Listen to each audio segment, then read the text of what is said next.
players stand by. There, Behemoth, Anthony, Michael and Kane. General Carnage, Nigel Seeley and Sarah Byrne. 3, 2, 1, activate. Just wonder if those radio-controlled aerial masts look vulnerable on the back of Behemoth to that cutting pincher blade at the front of General Carnage. Oh, goodness me, flipped over! Well, no vulnerability at all. Behemoth with a snow plough at the front. Look at this. Up you go. Roly-poly. Over and out. And they certainly got their radio signals right, didn't they, the Behemoth team? Now, all those boys need to do is stay out of trouble from the house robots and make sure that General Carnage can't right itself. You see the twin axes? That's the new development on the back of Behemoth from the last wars. What can Nigel Seeley do here? Well, they're sharing some sort of grim joke at the end. But the house robot Sergeant Bash and Kill-A-Lot also in to have some fun on General Carnage, while Behemoth, well, I was going to say, sensibly stays out of trouble. It doesn't want to take on the house robots. Guarded there at the top of the picture, you see, staying away from trouble as General Carnage is cut to ribbons.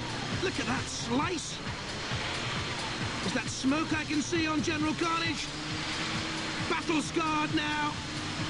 Camouflage, no good whatsoever in the arena for Nigel and Sarah.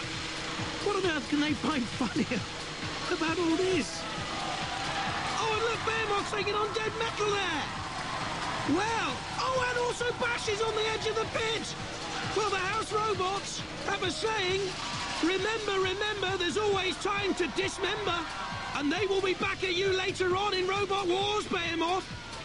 And Kill-A-Lot has a long memory. General Carnage, out of it, of course. Oh, no! Back to life! Can it edge Sergeant Bash into the pits? Shunt behind. Just back into life. I don't know if there's any mobility left in there, though. Oh, dear, look at that. Slamming into the top with the huge blade. At the back of Shunt, Kill-A-Lot tosses it in the air. There's the slam dunk again onto the arena floor. As Dead Metal goes for some sort of revenge on Behemoth. Ooh, right into the guts of General Carnage.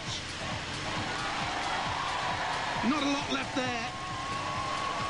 A hole on the front right corner, scratched and scarred. And now, General Carnage about to be barbecued.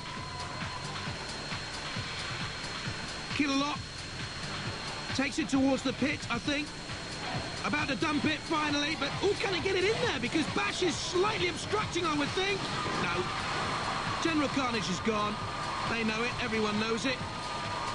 He's smoking. And Behemoth is the winner. Well, General Carnage is total toast. Behemoth goes through to round 3.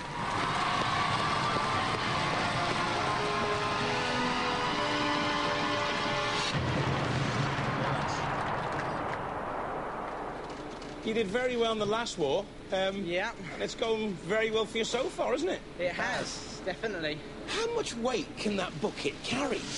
Around 300k. Yeah. 300 kilogram. Harder fights to come, though. This is true. Ladies and gentlemen, give it up for Behemoth! It was exciting, though. When you came back over... Oh, eventually, yeah. Yeah, eventually. I thought we weren't going to win the battle, so I thought he's on the edge of that pit, like, so I thought, I just wonder if I can just give him a nudge and say hello. Have you enjoyed it again, though? Oh, yeah. Yeah? Yeah. Will you come back? He always says no, but I always I say think no, so. but we always do. Yeah, we always Good. The Behemoth monster. It's practically beer swilling, isn't it? I mean, do just about everything else. Yeah, well... It's performing brilliantly, I have to say. It's much better than the last war. Definitely much better. It's definitely sorted out the tipping. You're into those house robots? Well, they came into us there. We were trying to keep her out, but then all of a sudden, well, they're going to start coming for us. But last year you did this. Last year you'd made sure you'd won and then you'd sneaked off and kept out of trouble. Well, this year we sneaked up a little bit, but then we thought, no, let's go for it. You've got the power to do it this year, so we want to see it, okay? Well, we'll give Dead Metal a bit of he's bent his claws. Has he? Yeah. We want to see more damage in your next fight. Will do. All right, then. Oh, dear Phillipa, you might rue that. She shares a dressing room with Matilda. They're in the final, Behemoth and Pitbull. We started with 8, we're down to 2. It's the 3rd round.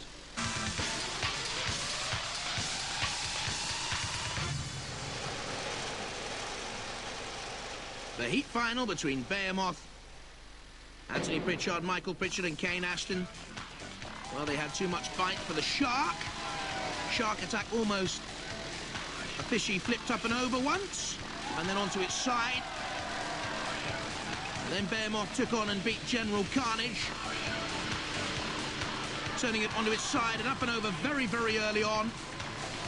General Carnage never really recovered from that, finally dumped by Kill-A-Lot after being messed about, mucked about and mashed up by the house robots. And Pitbull, Ivor and Phil.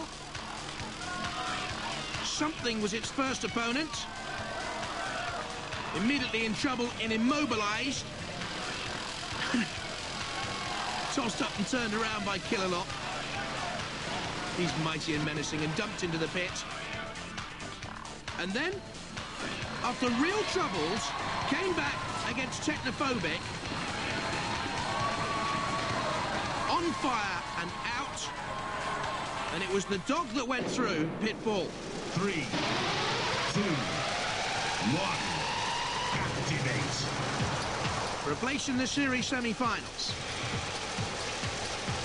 Pitbull just running around Behemoth early on. Behemoth by far the heavier, nearly 20 kilos heavier than Pitbull. Well, spinning like a mad dog there. Hope Pitbull hasn't had a trip abroad meanwhile and come back with rabies. Flipped over. Please turn over. PTO. You saw it on the bottom there of Pitbull. Rolling back again though. Good speed away from Behemoth. Don't forget, should both robots still be mobile at the end, it'll go to the judges. Look at the jaws trying to clamp down on Behemoth's snowplow front. That's not great control over the flame pit there. Anthony and Michael Pritchard, Kane Ashton in the Behemoth team. Took them 4 months to build. Grinding jaws. With a flashing eye of Pitbull as well. Aye, he's got something to get his teeth into there. Turning away. And on the attack again. Gnashing of the jaws. Behemoth into the CPZ. That's good driving by Pitbull. Well, we didn't think he was a sheepdog, but he certainly got Behemoth into the pen of Kill-A-Lot there.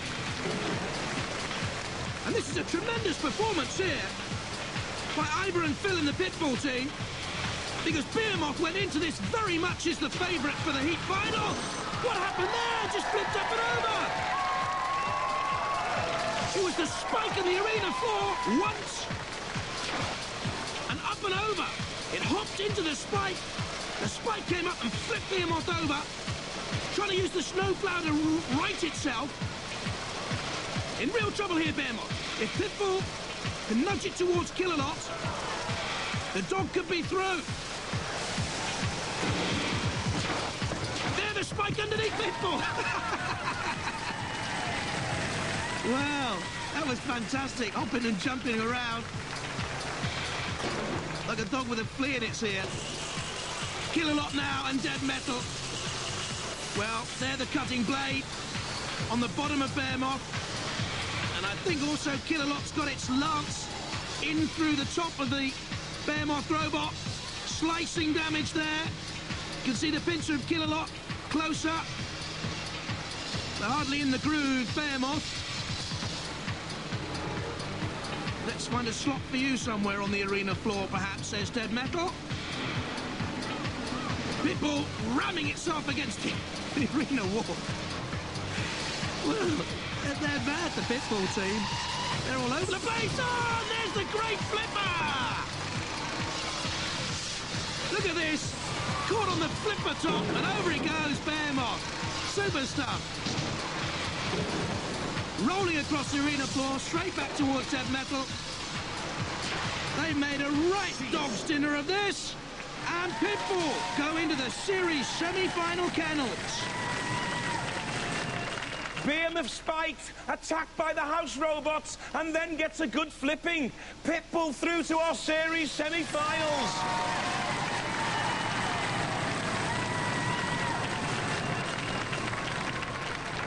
It's the only show Yuri Geller adores, because we do twist metal on Robot Wars. Bye-bye.